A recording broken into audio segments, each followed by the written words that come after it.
Students, आज हम आपको एक्सप्लेन करेंगे विसर्ग संधि। विसर्ग संधि में आज हम आपको समझाएंगे ऋत्व संधि ये क्या होती है और इसका नियम क्या है।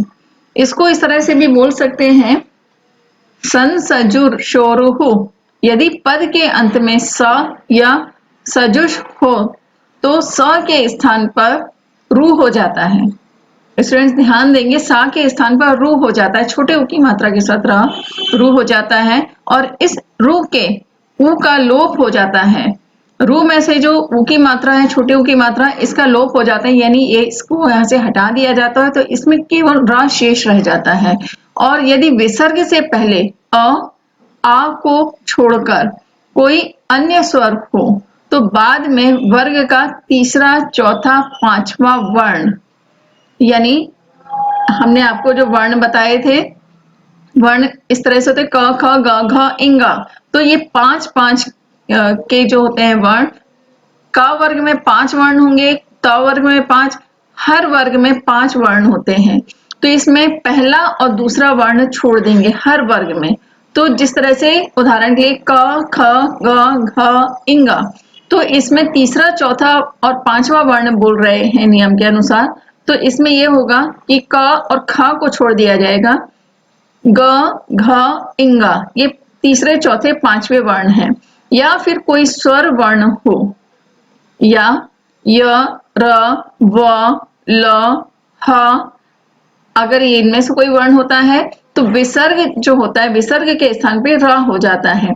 अब एक उदाहरण हम आपको इस तरह से समझाते हैं, जैसे कबीर धन आयाम, तो यहाँ पे र है, तो र के नीचे हलंत है, यानी इसमें पहले ही कोई स्वर नहीं है, लेकिन बाद में इसमें स्वर आ रहा है तो दूसरे पद में। तो दूसरे पद का जो आ है र के साथ मिलकर के र को पूर्ण बनाएगा तो कबीर आयाम होगा। ये हमने आपको उदाहरण के लिए समझा है। लेकिन विसर्ग संधि का दूसरा नियम जो होता है वो इस तरह से होगा, कविः धन गच्छति। अब इसमें कविः यानी विसर्ग लगा हुआ है, तो ये विसर्ग जो है, अब यहाँ पर हमने आपको बताया था कि अगर कोई स्वर हो तो बाद में वर्ग का तीसरा, चौथा, पांचवा वर्ण बन जाता है। तो का वर्ग में अब यहाँ पर तीसरा वर्ण आ रहा है, इसके नियम के अनुसार तीसरा वर्ण यानी क, ख, ग, ये तीसरे नंबर पर गा है, तो इसके ऊपर रा की रेप लग जाएगी और विसर्ग का यहाँ से लोप हो जाएगा, रा की रेप के रूप में इसका उपयोग किया जाएगा।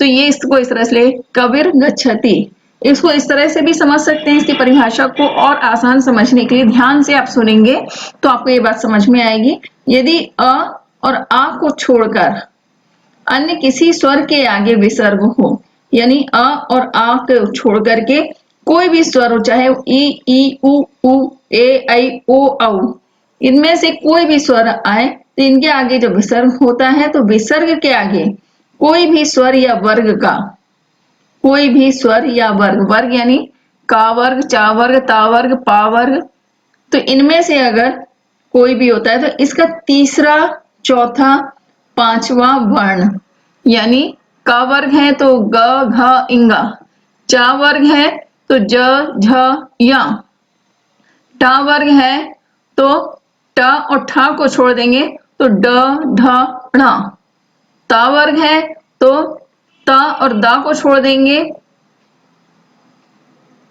द, त, थ ये छोड़ देंगे, तो त, थ को छोड़ दिए तो द, ध, न, ये कोई भी वर्ण यहाँ पर आएंगे।